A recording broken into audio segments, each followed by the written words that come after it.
Bom dia, Brasil! Muito bom dia! Sejam todos bem-vindos ao quarto e último episódio do estudo do livro Brasil, Coração do Mundo, Pátria do Evangelho. Hoje nós vamos ver, então, toda a parte após a independência do Brasil, a instituição da República. Vamos em frente. Bom dia, Lu! Seja muito bem-vinda! Vamos ver também todo o propósito espiritual do Brasil, um pouco mais detalhado. Então, vamos repassando aqui. Bom dia, querida. Dá para me ouvir bem? Vou fazer repassar aqui a live anterior. A live terceira, Lu, você chegou a assistir? Que você não estava no ao vivo, você conseguiu assistir? Então, nós vimos na live anterior a vinda da família real brasileira e a importância dessa vinda da família real para o desenvolvimento do Brasil, porque junto com a família real veio toda uma instalação de um estilo de vida que pudesse atender às necessidades da corte. Então houve o desenvolvimento de grandes instituições, entre elas a Escola de Medicina, o Real Teatro de São João, o Banco do Brasil, a Academia da Marinha, o Jardim Botânico, a Biblioteca Real, entre outros. Então foi um período de grande crescimento econômico e cultural para o Brasil. A Lu conseguiu assistir, que bom, querida. Fico muito feliz e gratidão por estar aqui comigo hoje. E depois nós vimos também Dom João VI deixando o Brasil para ir a Portugal e falando para Dom Pedro, filho dele: se o Brasil se separar de Portugal, antes que seja para ti, que me respeitarás, do que para estes aventureiros. E então foi todo o processo de independência do Brasil se desenrolou pacificamente com a ajuda dos benfeitores espirituais. É muito interessante a gente ver ao longo, né, do livro e ao longo do processo do Brasil o quanto que a espiritualidade estava olhando com carinho e prezando tanto pela união geográfica, se mantivesse, a gente vai falar mais um pouquinho sobre isso hoje, quanto por todo o sentimento da fraternidade, da liberdade. É muito bacana isso, a parte humana, né? Que isso é uma coisa que realmente nós brasileiros temos muito forte. E então começa esse trecho que nós vamos ver agora, né? Ismael indo até Jesus, Ismael, anjo tutelar que cuida do nosso Brasil, indo até Jesus e falando, né, sobre as conquistas que foram feitas em prol da obra que está sendo proposta por Jesus e solicitando então amparo do mestre para a organização política e social da pátria do Evangelho. Isso em torno de 1824. Então Jesus, ele prepara Longinus, que é um espírito que viria a ser Dom Pedro. E olha que bacana, eu separei um trechinho onde Jesus conversa, Dom Pedro II. Eu separei um trechinho de Jesus conversa então com o espírito que seria de Dom Pedro II. Serás imperador do Brasil, até que ele atinja a sua perfeita maioridade como nação. Concentrarás o poder e a autoridade para beneficiar a todos os seus filhos. Não é preciso encarecer aos teus olhos a delicadeza e a sublimidade deste mandato, porque os reis terrestres, quando bem compenetrados das suas elevadas obrigações diante das leis divinas, sentem nas suas coroas efêmeras um peso maior que o das algemas dos forçados. Eu lembrei muito aqui também da questão da Rainha Elizabeth, né, que faleceu recentemente e foram anos, décadas, né, de reinado, e ela trouxe exatamente essa consciência pra gente, né? A autoridade, como a riqueza, é um patrimônio terrível para os espíritos inconscientes dos seus grandes deveres. Por quê? Porque poder é missão. No Evangelho diz que a riqueza é uma das maiores expiações que uma pessoa pode ter, porque ela potencializa o nosso caráter. E se nós tivermos, então, desvios e falhas de caráter, então isso vai ficar muito mais potencializado também. Dos teus esforços se exigirá mais de meio século de lutas e dedicações permanentes. Inspirarei as tuas atividades, mas considera sempre a responsabilidade que permanecerá nas tuas mãos. Ampara os fracos e os desvalidos, corrige as leis despóticas e inaugura um novo período de progresso moral para o povo das terras do Cruzeiro. Tem uma passagem, eu tenho até anotado aqui, é Lucas, capítulo 14, versículo 13, ou 13, 14... É 14 e 13, Lucas 14 e 13, que fala assim, ao servir o seu banquete, sirva aos pobres, aos aleijados e às pessoas que não têm oportunidade. Porque é justamente isso, né? Quem tem mais ajuda quem tem menos, quem sabe mais ensina quem tem menos. É o verdadeiro significado de dar as mãos e caminhar juntos. Então ele fala, institui por toda parte o regime do respeito e da paz no continente. E lembra-te da prudência e da fraternidade que deverá manter o país nas suas relações com as nacionalidades vizinhas. Nas lutas internacionais, guarda a tua espada na bainha e espera o pronunciamento da minha justiça, que surgirá sempre no momento oportuno. Então, a importância também da gente se elevar nos momentos desafiadores, elevar o pensamento a Jesus, elevar o pensamento a Deus, pedir a clareza, né? Fisicamente consideradas, todas as nações constituem o patrimônio comum da humanidade. E se algum dia for o Brasil menosprezado, saberei providenciar para que sejam devidamente restabelecidos os princípios da justiça e da fraternidade universal. E que bálsamo a gente ouvir isso no momento que a gente está passando agora, né? De um momento indefinido aí. Procura aliviar os padecimentos daqueles que sofrem nos martírios do cativeiro, cuja abolição se verificará nos últimos tempos do teu reinado. Tuas lides terminarão ao fim deste século e não deves esperar a gratidão dos teus contemporâneos. Ao fim delas, serás alijado da tua posição por aqueles mesmos a quem proporcionares os elementos de cultura e liberdade. E assim, no dia 2 de dezembro de 1825, no Rio de Janeiro, nascia de Dona Leopoldina, a virtuosa esposa de Dom Pedro, aquele que seria no Brasil o grande imperador, e que na expressão dos seus próprios adversários seria o maior de todos os republicanos de sua pátria. Olha que bacana! E a gente nem imagina o quanto os movimentos que a espiritualidade traz para trazer essas grandes personalidades, para promoverem o desenvolvimento do nosso país. E o quanto a história do nosso país é rica em um olhar amoroso, que apesar de todo o sofrimento, de toda a dor, foi construída com muita preocupação em que os processos ocorressem de maneira pacífica. Isso é muito importante, é algo para a gente refletir mesmo, sabe? Porque realmente é uma característica de uma pessoa evoluída. Não agir só nos instintos e de maneira rudimentar, de maneira primitiva, né? Lembra da primeira live? Então, em 1823, Dom Pedro ordenou a dissolução da Constituinte no país, o pai de Dom Pedro II, e houve uma repercussão pública muito negativa, ocorreram diversos movimentos, né? A Confederação do Equador, a independência da província Cisplatina, que é o Uruguai, né? Que se desvinculou do Brasil. Um evento chamado Noite das Garrafadas, onde partidos políticos se engalfiaram em praça pública por 3 dias.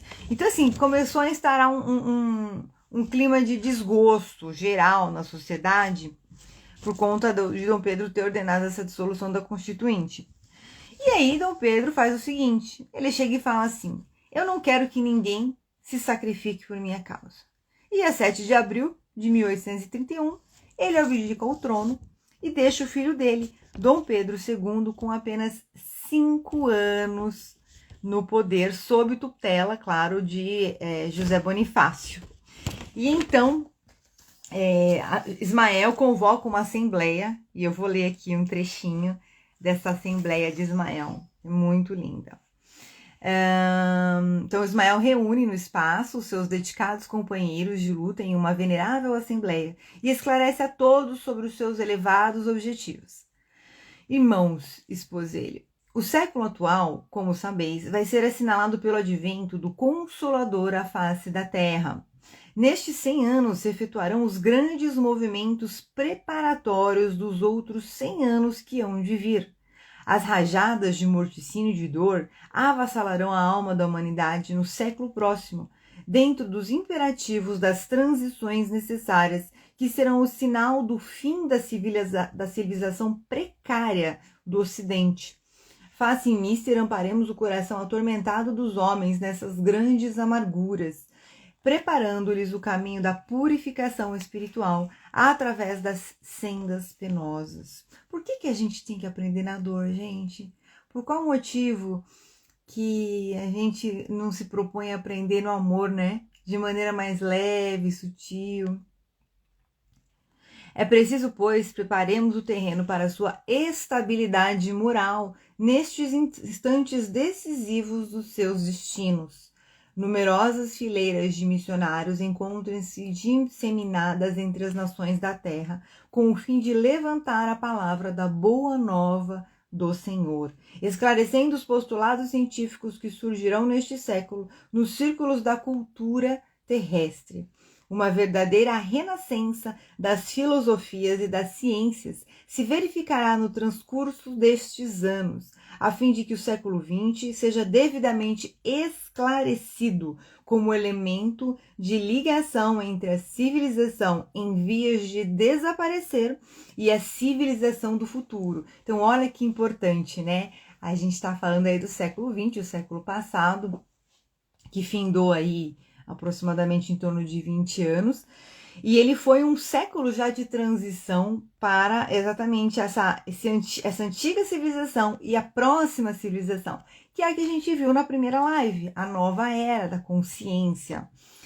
E esses processos, eles são realmente morosos, mas claro, a gente vai começar a ter saltos qualitativos, onde a gente vai, num curto espaço de tempo, ter grandes saltos de evolução.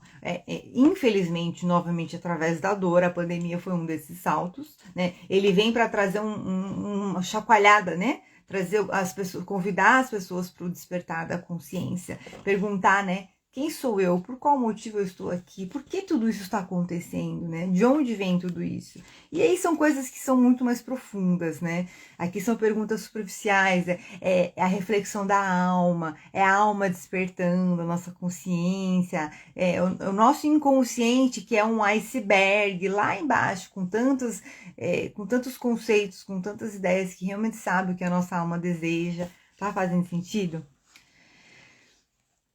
Enfim, olha só que interessante. O século XX seja devidamente esclarecido como elemento de ligação entre a civilização em vias de desaparecer e a civilização do futuro, que assentará na fraternidade e na justiça, porque a morte do mundo, prevista na lei e nos profetas, não se verificará por enquanto, com referência à constituição física do globo, mas quanto às suas expressões morais, sociais e políticas. Então, assim, o mundo não vai acabar. O que vai acontecer é uma grande reforma moral, social e política. E eu usaria dizer que isso acontece constantemente, porque esse é o caminho da evolução. A gente está a todo momento desconstruindo o que a gente vive, revendo nossos valores e construindo uma nova consciência mais robusta, mais ampla, mais expandida, e assim sucessivamente. Então, Ismael, encaminhando-se para um dos dedicados fiéis discípulos, diz a ele: descerás às lutas terrestres com o objetivo de concentrar as nossas energias no país do cruzeiro, dirigindo-as para o alvo sagrado dos nossos esforços, Arregimentarás todos os elementos dispersos com as dedicações do teu espírito, a fim de que possamos criar o nosso núcleo de atividades espirituais dentro dos elevados propósitos de reforma e regeneração. Não precisamos encarecer aos teus olhos a delicadeza dessa missão, mas com a plena observância do código de Jesus e com a nossa assistência espiritual, pulverizarás todos os obstáculos à força de perseverança e de humildade, consolidando os primórdios de nossa obra, que é a de Jesus, no seio da pátria do seu Evangelho. Se a luta vai ser grande, considera que não será menor a compensação do Senhor, que é o caminho, a verdade e a vida. E então, em 29 de agosto de 1831, nasce no Ceará Adolfo Bezerra de Menezes, o grande discípulo de Ismael, que vinha cumprir no Brasil uma elevada missão. Lembrando, né, que o livro é psicografado por Chico Xavier, é um livro espírita, e aqui a gente vai entender um pouquinho agora sobre toda essa caminhada do porquê do espiritismo, que vem para trazer, como a gente vem acompanhando nas lives, toda essa fundamentação aí dos valores e princípios cristãos. Vem muito uma coisa assim, sabe quando você solta uma água e ela vai inundando os caminhos assim, mas de maneira positiva, sabe? Bom, e então ocorre a fundação, deixa eu ver aqui, onde eu estava, essa parte aqui, me perdoa. Então, por volta de 1840, cresce a homeopatia no Brasil. Eu achei muito bacana, porque eles citam aqui a homeopatia, né? A homeopatia, ela é um contraponto da alopatia. A alopatia, ela é mais científica, ela é mais química, e a homeopatia, ela vem como uma ciência mais natural para a gente trabalhar as emoções. Ela é muito ligada a isso, a origem emocional, né? As causas emocionais das nossas mazelas físicas diárias, das nossas doenças. Então, crescem os grupos espíritas, e Bezerra de Menezes, ele é convocado ao seu apostolado e organiza os estudos e todo o movimento que mais adiante vai se consolidar na Federação Espírita Brasileira.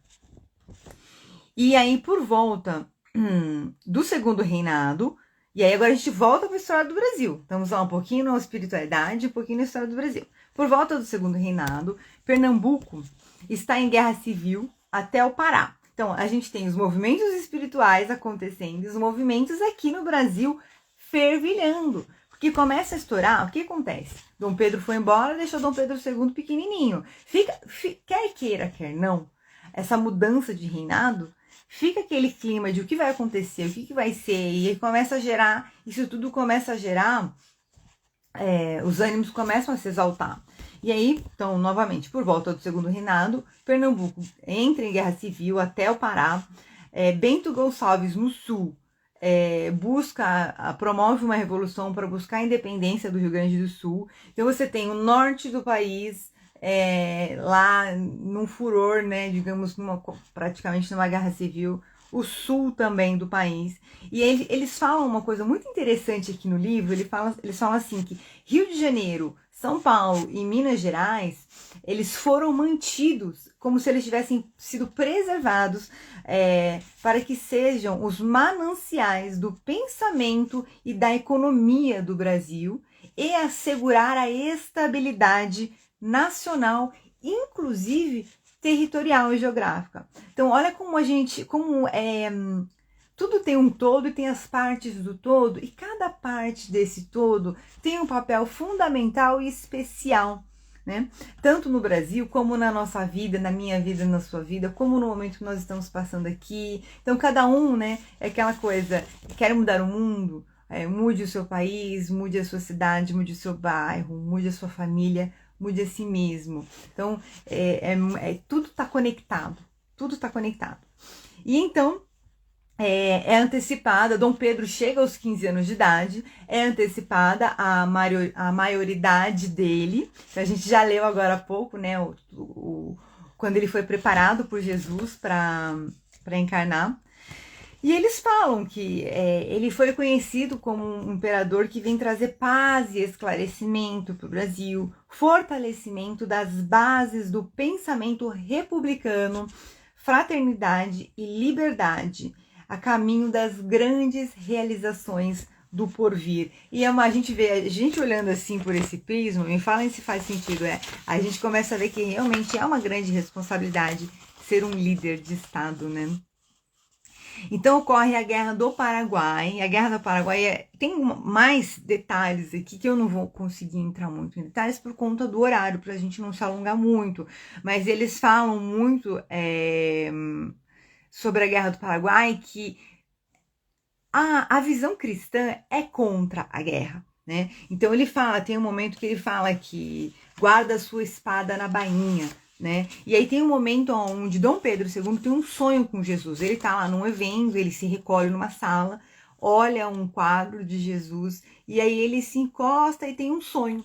E nesse sonho, Jesus, entre outras coisas, diz a ele: nações são como indivíduos, têm a sua missão determinada e não é justo sejam coagidas no terreno de suas liberdades. Olha só, nações como indivíduos têm a sua missão determinada e não é justo sejam coagidas no terreno de suas liberdades.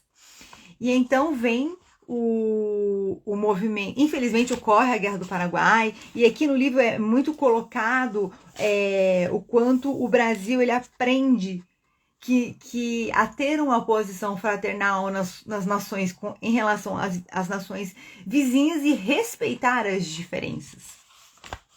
E então ocorre aí o movimento abolicionista. Na época também estava acontecendo um movimento abolicionista nos Estados Unidos, só que lá com muita guerra civil, então com muito derramamento de sangue que se falam, e Dom Pedro II aqui sendo cobrado também por decretar a abolição da escravatura, e claro, algo que o coração dele também chamava ele para fazer, mas ciente também de que isso poderia causar esse desconforto e gerar um derramamento de sangue, etc e tal. Então eles fazem a lei do ventre livre, né, que a partir de agora, então, todo filho de escravo é livre. Ainda assim, não, a gente sabe que não é suficiente, foi uma proposta aí de desenvolvimento progressivo, né? E então, sabiamente, a espiritualidade articula para que Dom Pedro II saia, né, momentaneamente do poder, e entre então Princesa Isabel, e a 13 de maio de 1888 ela decreta aí. Eu fico até emocionada, eu vou ler um trecho para vocês. Eu não sei porque essa parte me emociona. A abolição da escravatura. Vem muito uma coisa assim também, sabe, gente? Que precisava dessa energia maternal, sabe? Essa energia da delicadeza maternal. Porque a mãe é assim, né? A mãe é boazinha, é legal, mas quando ela vira e fala assim, é o seguinte: chegou a hora da gente abolir a escravatura de vez, e vocês, quem não gostou, vai respirar fundo, vai refletir e vai aceitar. E aí a gente conseguiu fazer, graças a Deus, esse movimento de maneira pacífica. É muito bonito, é muito gostoso ver. Quantos foram os movimentos que o Brasil teve e todo o desdobramento da espiritualidade para acompanhar esses movimentos, que eles ocorressem de maneira pacífica. E agora eu vou ler um trechinho aqui de quando a Princesa Isabel decretou a abolição da escravatura. Neste dia inesquecível, toda uma onda de claridades compassivas descia dos céus sobre as vastidões do norte e do sul da pátria do Evangelho. Ao Rio de Janeiro afluem multidões de seres invisíveis que se associam às grandiosas solenidades da abolição. Junto do espírito magnânimo da princesa, permanece Ismael, o anjo tutelar do Brasil, com a bênção de sua generosa e tocante alegria. Por toda parte, espalharam-se alegrias contagiosas e comunicativas esperanças. O marco divino da liberdade dos cativos erguia-se na estrada da civilização brasileira, sem a maré incendiária da metralha e do sangue. Os negros e os mestiços do Brasil sentiram no coração o prodigioso potencial de energias da sub-raça com que realizariam gloriosos feitos de trabalho e de heroísmo na formação de todos os patrimônios da pátria do Evangelho, olhando o caminho infinito do futuro. E nessa noite, enquanto se entoavam hosanas de amor no grupo, Ismael e a princesa imperial sentiam na sua grande alma as comoções mais ternas e mais doces, os pobres e os sofredores, recebendo a generosa dádiva do céu.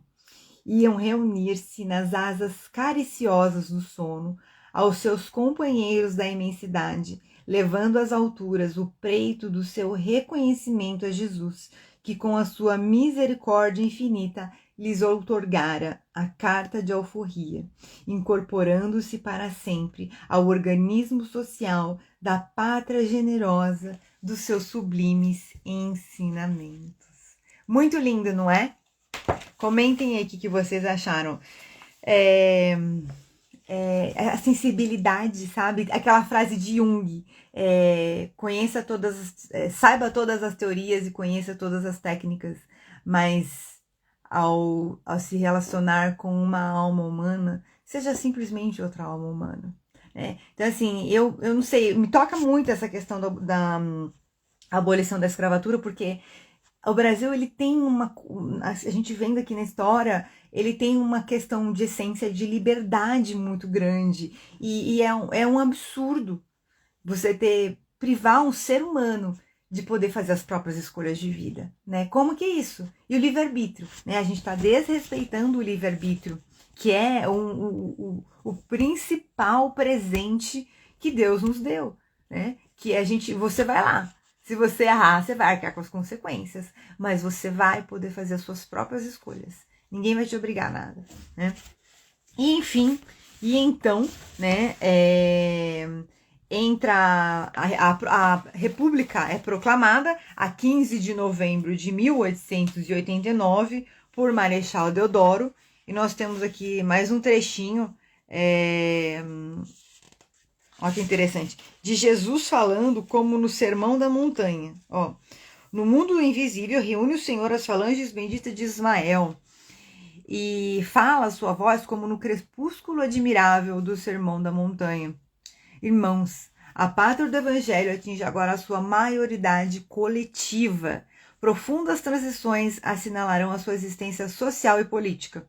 Uma nação que alcança a sua maioridade é a responsável legítima e direta por todos os atos comuns que pratica no concerto dos povos do planeta. Necessário separemos agora o organismo político do Brasil dos alvitres permanentes e constantes do mundo espiritual, para que todos os seus empreendimentos sejam devidamente valorizados. Então, olha que interessante. A gente acompanha o Brasil enquanto ele ainda é uma nação engatinhando, e então a gente vai, assim que ele atinge a maioridade, como se fosse uma pessoa, um indivíduo, a gente solta a mãozinha dele e deixa ele caminhar sozinho. Então, o mundo espiritual tem que se afastar. À maneira dos indivíduos, as pátrias têm igualmente direito à mais ampla liberdade de ação, uma vez atingido o plano dos seus raciocínios próprios. Acompanharemos indiretamente o Brasil, onde as sementes do Evangelho foram jorradas a mão cheias, a fim de que o seu povo generoso e fraternal possa inscrever mais tarde a sua gloriosa missão espiritual nas mais belas páginas da civilização, em um livro de ouro dos progressos do mundo. Olha que lindo. Então, quer dizer, tem muita coisa aí, tem muita coisa para acontecer para o Brasil, tá, gente? Tem muita coisa ainda. Aí, quem acha que é o fim de tudo, não. É o fim do que era antigamente. É o começo de tudo. Tá? E então, em 1884, ocorre a fundação da Federação Espírita Brasileira. Ela vem como um propósito de trazer o cristianismo restaurado com um novo olhar, o espiritismo ele tem muito, eu posso falar disso porque eu estudo e me desenvolvo, inclusive trabalhei já no Espiritismo há mais de 10 anos, então sei do que eu estou falando. Ele tem muito a questão da prática, da aplicação prática de toda a filosofia de Jesus Cristo, né? De todos os conceitos, valores e princípios de Jesus Cristo no nosso dia a dia. Então, inclusive, nessa ocasião que a Federação Espírita foi instaurada, né, foi fundada, houve até uma perseguição política, chegou a ser incluída no Código Penal, para a gente ter uma ideia. Mas, assim, é muito gostoso a gente ver, né, que existe realmente, é possível. A gente está vendo uma nação do tamanho do Brasil, do vulto do Brasil, né? Não só a questão geográfica, mas toda a questão política, econômica, social, que teve grande relevância desde que foi descoberto, porque foi muito ouro do Brasil que foi para a Europa, hein, gente? Então, assim, todos esses movimentos, a gente está falando de milhares e milhares, na prática nós estamos falando de milhares e milhares de pessoas se organizando para fazer as coisas acontecerem, né? E tudo acontecer aí da maneira mais pacífica possível. Isso tem um grande mérito. Aos olhos de Jesus, aos olhos de Deus, aos olhos do meu reino não é desse mundo, né? Isso tem um grande mérito. E então, Jesus, né, na ocasião da fundação da Federação Espírita, a gente já está se encaminhando aqui para o encerramento, deixa eu ver como é que estamos de horário. Jesus diz a Ismael, o anjo tutelar do Brasil: na pátria dos meus ensinamentos, o Espiritismo será o cristianismo revivido na sua primitiva pureza, e faz-se mister coordenar todos os elementos da causa generosa, da verdade e da luz, para os triunfos do Evangelho. Peraí que vai continuar aqui. E como as atividades humanas constituem em todos os tempos um oceano de inquietudes, a caridade pura deverá ser a âncora da tua obra. A caridade valerá mais que todas as ciências e filosofias no transcurso das eras, e será com ela que conseguirás consolidar a tua casa e a tua obra. A realidade é que a respeitável e antiga instituição é até hoje a depositária e diretora de todas as atividades evangélicas da pátria do Cruzeiro. E é muito interessante, falam que todos os grupos doutrinários, ainda que se conservem contrários ou indiferentes, estão ligados à Federação Espírita por laços indissolúveis no mundo espiritual. Então é como se realmente fosse um ancoramento, assim, de toda a obra de Ismael. Muito interessante, achei muito interessante essa passagem, a gente entender, e assim, a gente levar para todas as religiões, que todas as instituições religiosas, todos os templos religiosos, eles são uma parte, um fragmento da casa de Deus, são templos de Deus, são casas de Deus, são lugares santos e sagrados, e por isso, simplesmente por isso, nada mais do que por isso, eles precisam e devem ser respeitados, preservados e respeitados, né? E enfim, agora a gente fala um pouquinho aí sobre o espiritismo no Brasil. Então, conclui-se, portanto, que a principal questão do espiritualismo é proclamar a necessidade da renovação interior, educando-se o pensamento do homem no Evangelho, para que o lar possa refletir os seus sublimados preceitos.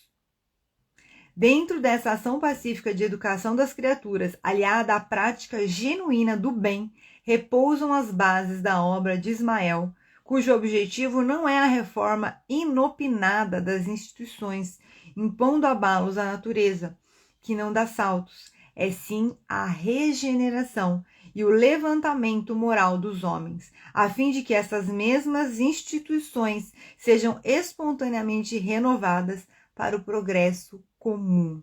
A tarefa é vagarosa, mas de outra forma seria a destruição e o esforço insensato.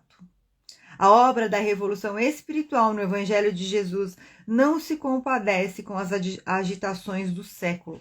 As lições do Salvador têm de começar no coração para conseguirem melhorar e regenerar o planeta.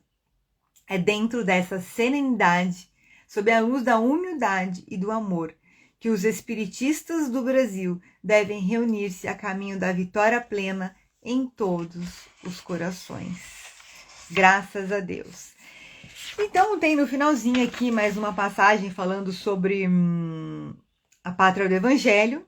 A política sofrerá no curso dos séculos as alternativas do direito da força e da força do direito até que o planeta possa atingir relativa perfeição social com a cultura generalizada. Só o legítimo ideal cristão, reconhecendo que o reino de Deus ainda não é deste mundo, poderá com a sua esperança e o seu exemplo espiritualizar o ser humano, espalhando com os seus labores e sacrifícios as sementes produtivas na construção da sociedade do futuro.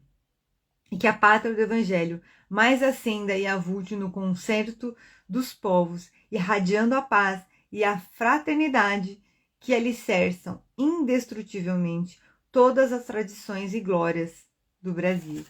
Graças a Deus. Muito, muito, muito, muito bacana. Encerramos! Parabéns para nós! Encerramos o nosso estudo do livro Brasil, Coração do Mundo, Pátria do Evangelho. Parabéns a todo mundo que participou. Então vamos agora à nossa meditação. Respirando fundo, enchendo o peito de ar. Com toda essa nova sabedoria, esse novo conhecimento, vamos trazendo, concentrando toda a nossa energia no nosso coração, respirando bem fundo, levando o ar até o topo da cabeça, descendo até a ponta dos pés, mais uma vez, respirando bem fundo, levando o ar até o topo da cabeça e descendo até a ponta dos pés. O ar vai descendo pela sola dos seus pés, como raízes de luz que vão até o centro da terra. Essas raízes de luz vão se nutrindo, vão recebendo toda a força, toda a consciência da Mãe Terra, todo o acolhimento, a força e o poder do acolhimento da Mãe, do feminino. Vai subindo pela sola dos seus pés, subindo pelas suas pernas, passando por todo o seu corpo, vai revigorando, revitalizando todas as células do seu corpo,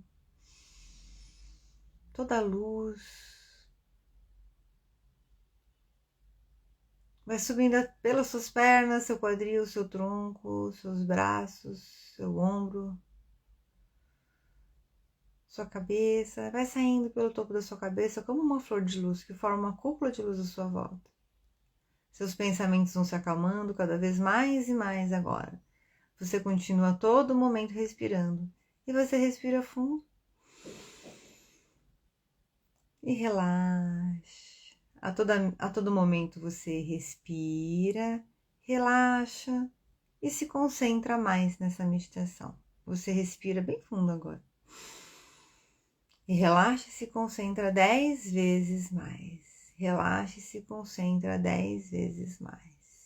E agora você vai concentrando a sua energia no seu coração, sentindo os seus pés enraizados na Mãe Terra, sua mente elevada a Deus. Vai sentindo a presença amorosa do seu anjo de guarda. E dentro do seu peito, o jardim da sua alma. Você adentra o jardim da sua alma com seu anjo de guarda e segue caminhando. Segue caminhando. E você agora encontra Jesus. Você encontra Jesus e você recebe de Jesus uma pequena urna. Uma pequena urna com bênçãos, com diretrizes para a sua vida. Com toda a verdade, todo o caminho, a verdade e a vida.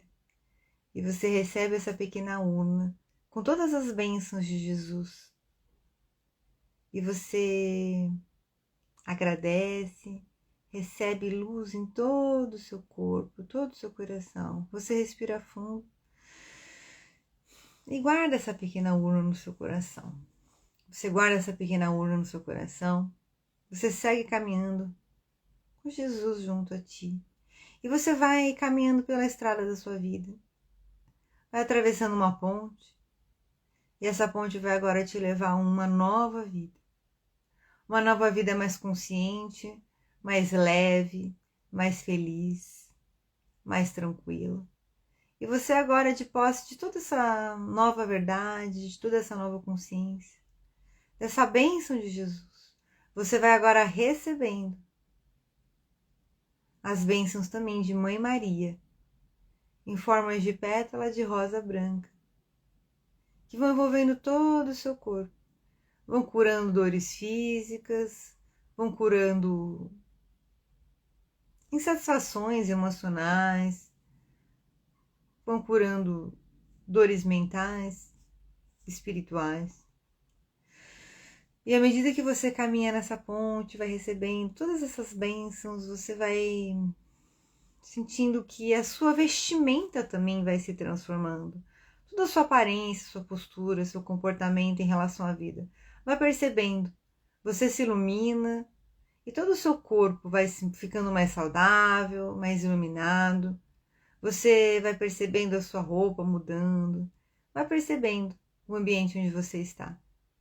Perceba cheiros, sons, movimentos. E você agora se encontra no seu futuro, no seu novo futuro. Um novo futuro, melhor e mais elevado. E você observa quais são as suas atitudes, quais são os seus valores, suas crenças, seus princípios, quais são as suas ações, quem são as pessoas que estão com você. E você respira fundo e sente a liberdade em cada célula do seu corpo.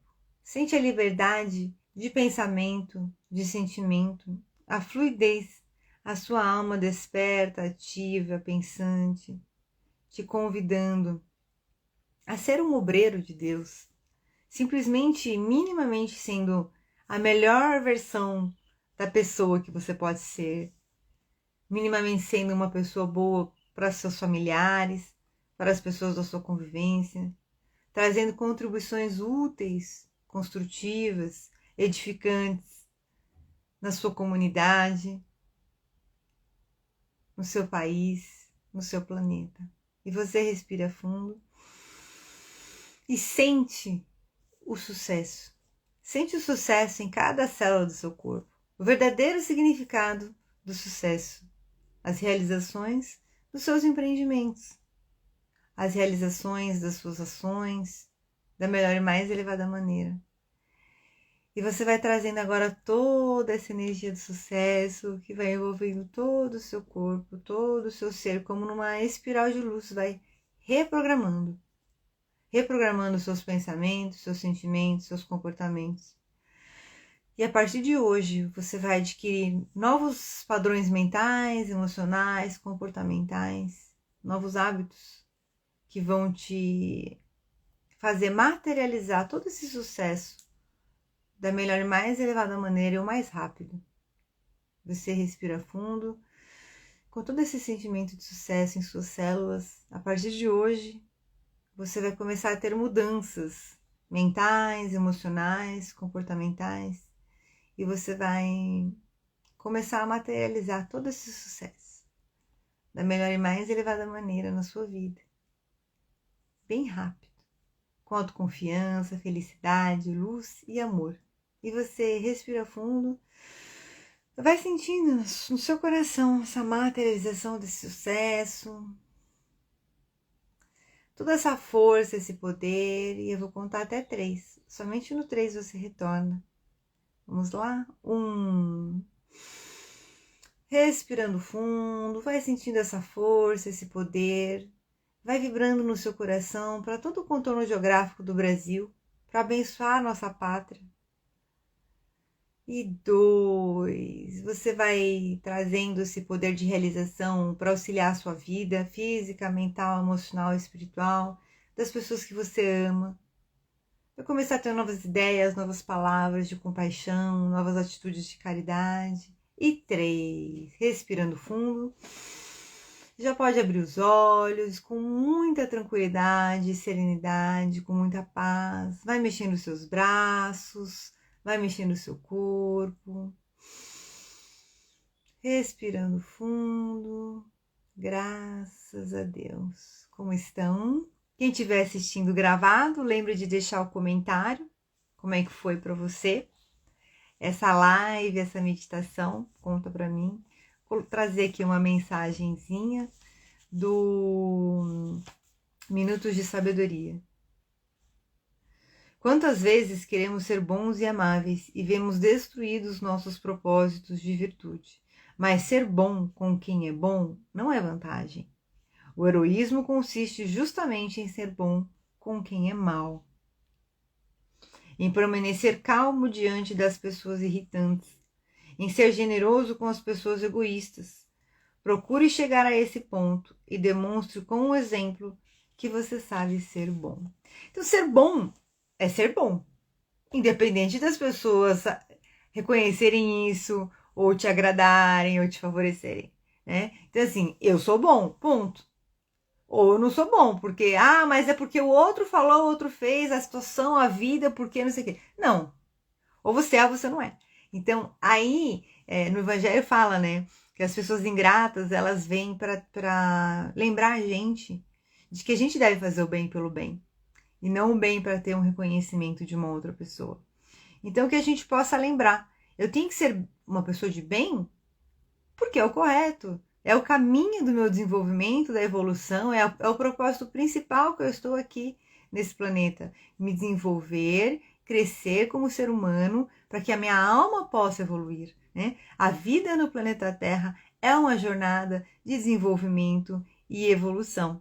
Como a gente viu, inclusive, na primeira live, a Era da Consciência. E a gente ainda é aí nos primeiros passos dessa evolução. Então, quero agradecer a todos que participaram das minhas lives, que assistiram gravado. Foi muito especial para mim essa jornada do estudo desse livro. E a gente continua aí com próximos episódios do Despertar com o Evangelho.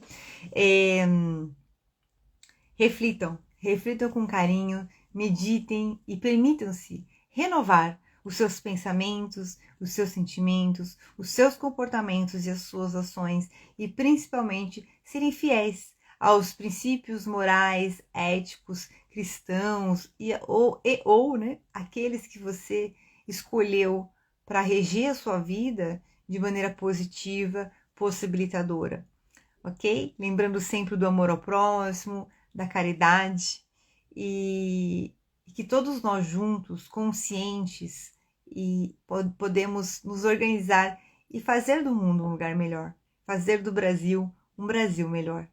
Ok? Graças a Deus. Muito obrigada.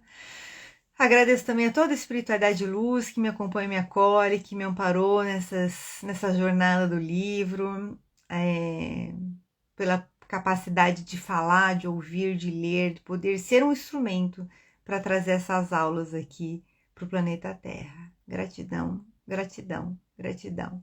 Bom, gente, vou desligar agora. Um beijo e tchau.